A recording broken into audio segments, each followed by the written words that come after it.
Boys and girls, children of all ages, welcome to Robert Sports Show. I'm your host, Robert. I got a little NCAA topic video here, realignment and paying players. Two things that's been talked about a lot here recently, especially paying the players. College football is a billion dollar industry. And I throw the word billion out there because when it comes to the bowl games, currently we're bowl games, we're leading up to our national championship game. We have the Power 5 conferences. We all know the Power 5, ACC, Big 12, Big 10, Pac-12, SEC. Now, unless you're part of the Big Power 5, you can't make the playoffs. Unless you're Notre Dame and you go undefeated. That's what it's been. During the bowl games, those 5 Power 5 conferences, each conference, mind you, has been giving $66 million. That's a ton of money. The American Conference is giving $4 million because they have a couple teams in the bowl games. The American Conference, separately, mind you, Conference USA, the MAC, Mountain West, have a collective pool of $90 million that they're getting from. Notre Dame, by itself, is getting $3.1 million.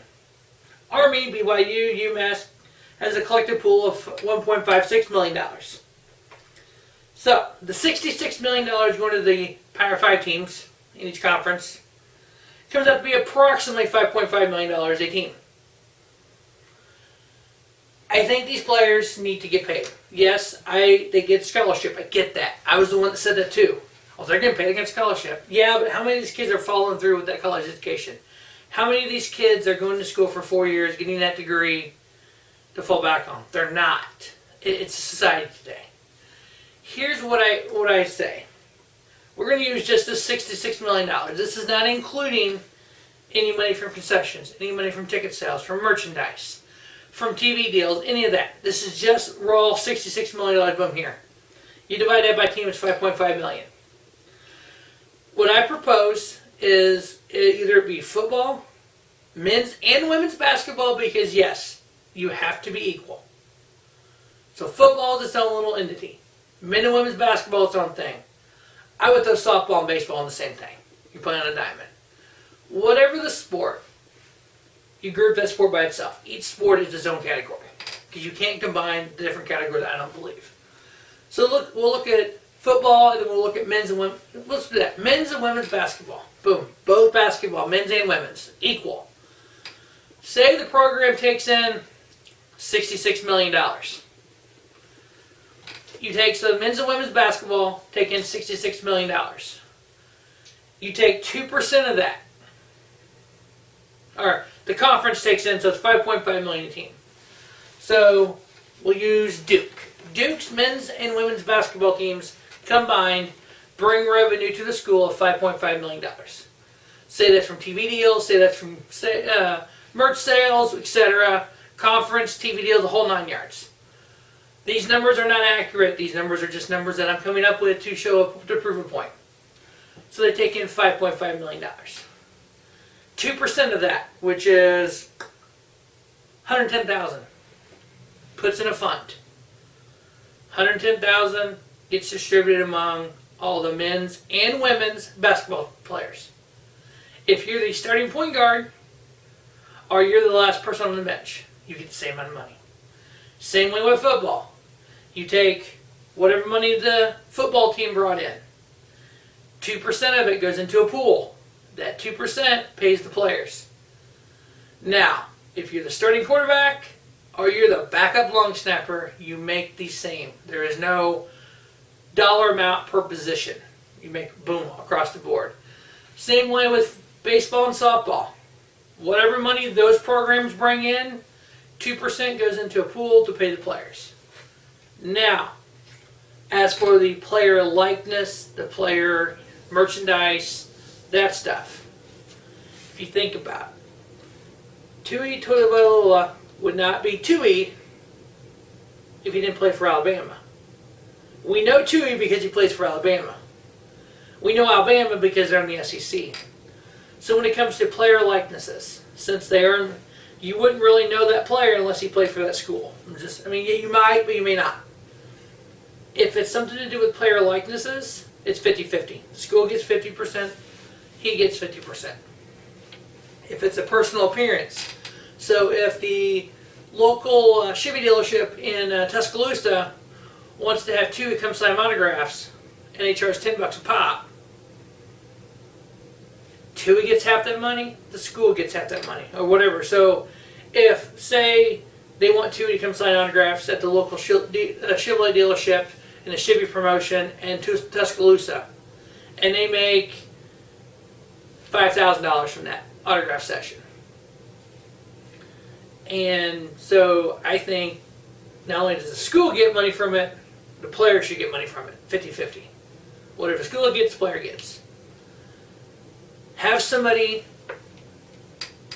separate from the school be in control of this. So have an accounting firm that is hired through the NCAA, independent from the school. They handle the finances of this. That way there's nobody at the school involved, there's nobody at the NCAA involved, the player's not involved. It's all done that way. That way the players cut a check, the player pays taxes, the school pays taxes. Now, also they need to add a class to these colleges. They may already have it, I may not know this. It's going to be called Real Life. Real Life means you have a semester on how to do the basic things around your home. You have a class on how to do the basic life skills of balancing a checkbook, how to manage a debit card, how to manage a budget. These players also need to have an advanced class for this when it comes to how to handle $20 million or your $50 million signing bonus.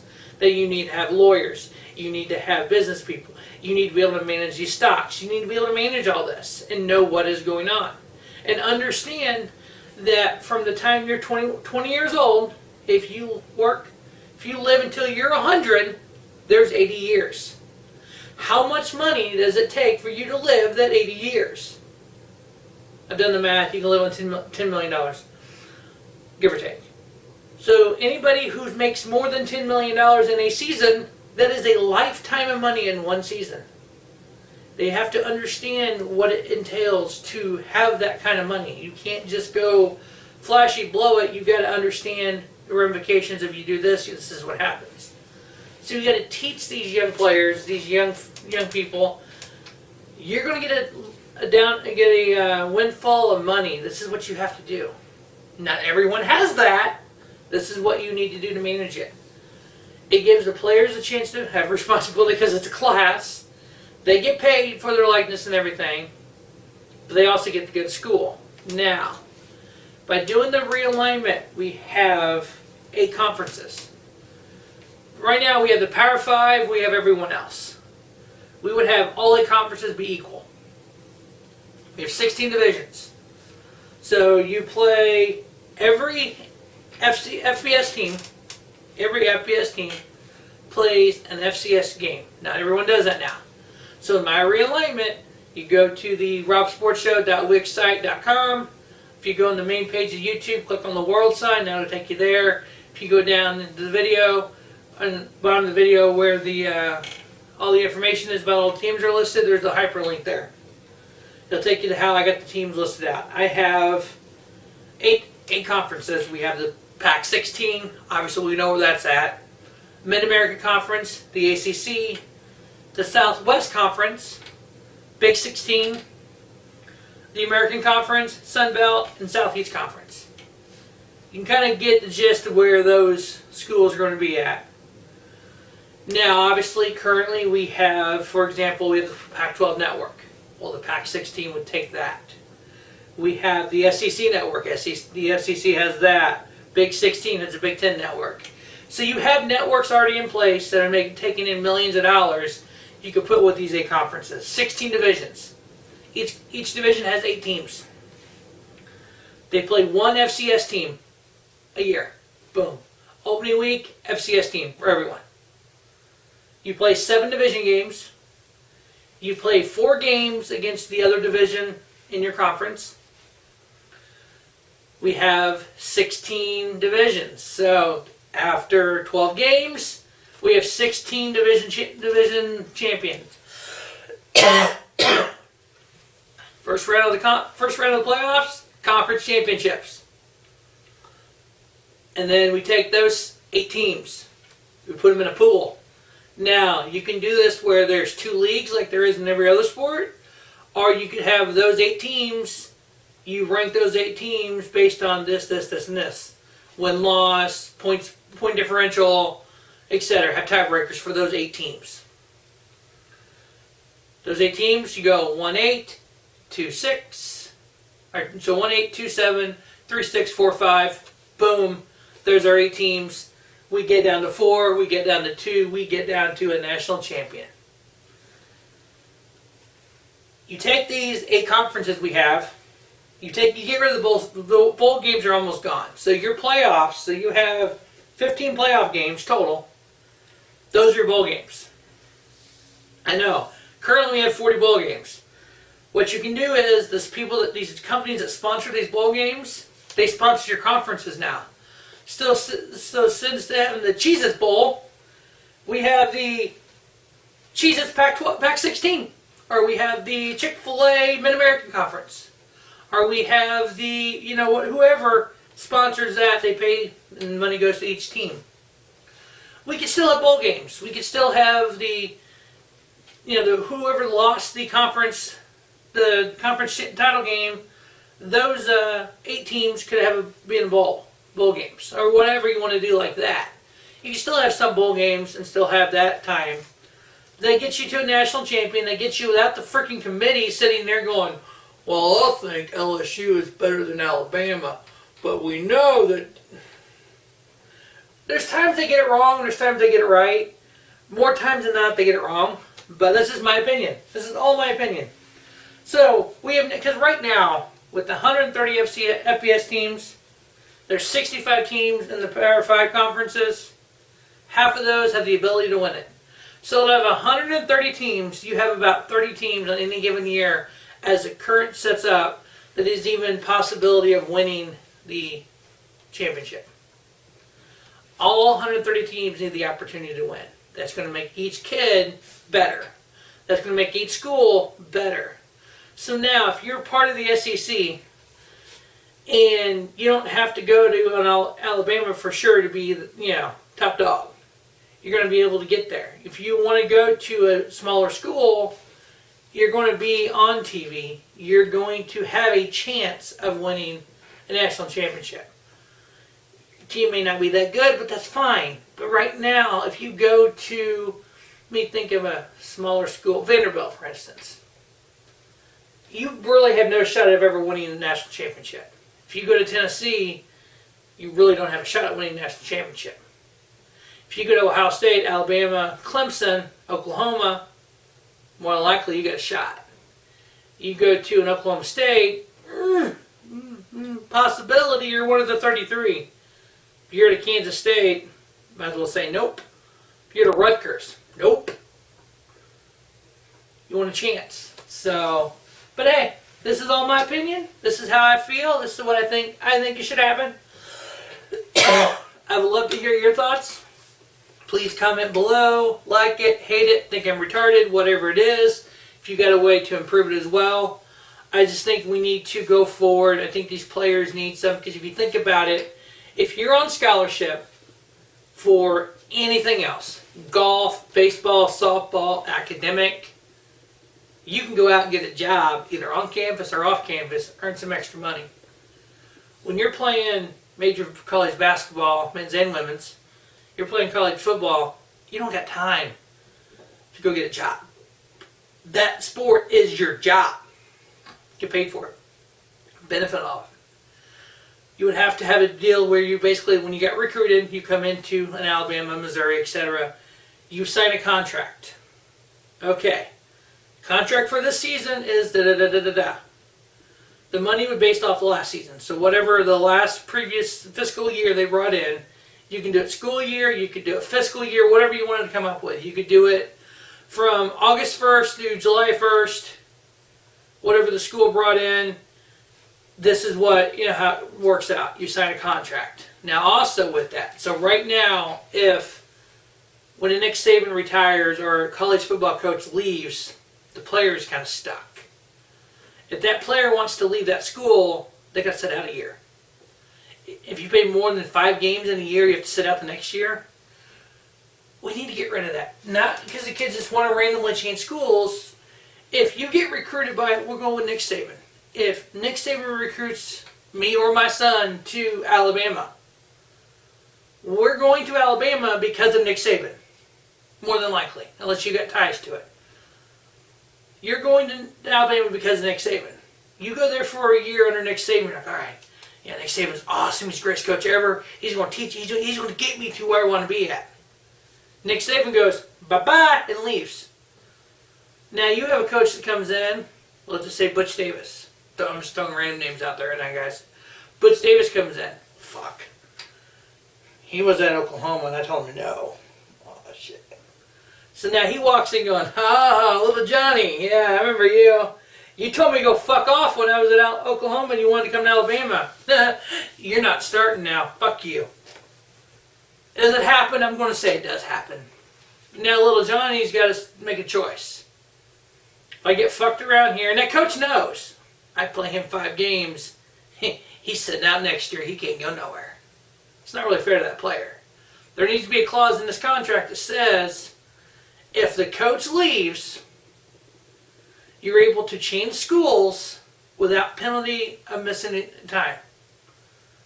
So, school year is August through May. The end of May, you have 3 weeks, 2 weeks, whatever it is, to opt in to changing schools if the coach leaves. Now, you have to have a school that's going to accept you. You have a 2-week period where colleges can accept you. So it's like a free agency. You get accepted to Joe Blow College, whatever it is. So, this happens at Alabama. You're like, fuck you, I'm leaving. I'm going to a school not in the same conference. There's going to be a caveat there. Not in the same conference. So if you leave Alabama, you cannot go to an SEC school. Now, if you want to go to Oklahoma, or you want to go to Clemson, it's in a different conference, go for it. But not a school in the same conference. So you go to, let's say you go to Baylor, different conference. Okay. You live in a little podunk town in North Dakota. On the border of North Dakota and Minnesota. Right there in the border. A little podunk town in North Dakota. You're going to school in Texas now. You're in Baylor. You're doing well. Your grandma gets sick. Your grandma's boy. You were brought up by your grandma. You were tied with your grandma. You want to be closer to your grandma. You need to have a clause in there as well for family issues. You can transfer one time.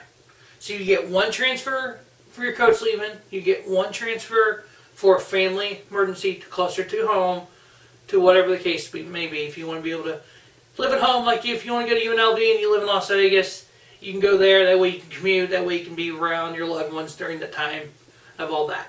You can get one of those. Now, I really don't know how that works. Now, I think you have to, if you sit out or not play. As society changes, as things change in life, college football, you got to change with it. Now, with the NCAA, you have a school that we all know these players don't go to class all the time. We know these players have people taking tests for them. It happens. It's public knowledge. We understand that. Now, when these schools have academic fraud, the school gets penalized when the kids are long gone. Why ban Missouri from a bowl game because something happened 4 years ago, 5 years ago? There's nobody left on campus that was around when that went down. Fine them. Don't punish them for not going to a bowl game. That's stupid. Now you're punishing the kids that are there now for something other kids did. So you know what that tells these kids? We can do it. It's going to help us fuck everyone down the line. That's all it tells us. It's not going to be my problem. I'll be long gone. Reggie Bush getting stripped of the Heisman Trophy. Come on now. We all know he's won the Heisman Trophy that year. Well, there's no Heisman Trophy winner that year. Whatever. He won it. He made money off of it already. He got his NFL contract because he was a Heisman Trophy winner. You taking it away 5 years later doesn't do anything. Okay. How to fix the NCAA? I have fucking no idea. That corrupt fucking... I mean, we're playing with billions of dollars here when it comes to college athletics.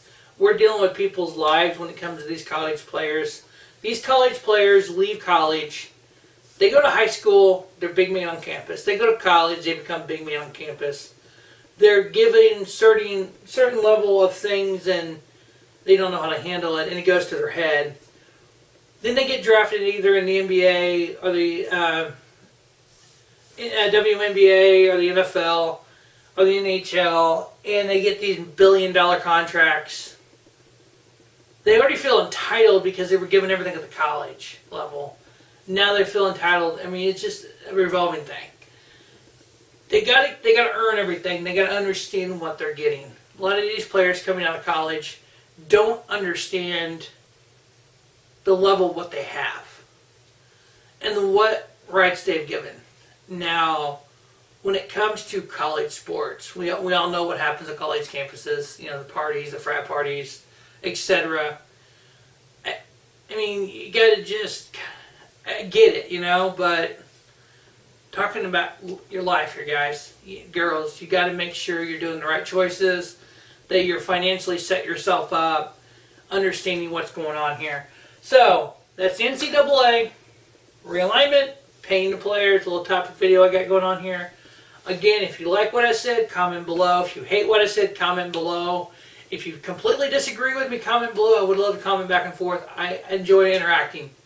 Like it, subscribe to the page, follow me on Twitter at Rob Sports Show. Check out all those videos here. So 2020 is going to be a big year here on Robert Sports Show. Not only are we going to do NCAA like we've done every year, in the fall, we may look at some FCS teams, doing all. The plan is all the FBS teams. We've done it a few weeks this year, a lot of games.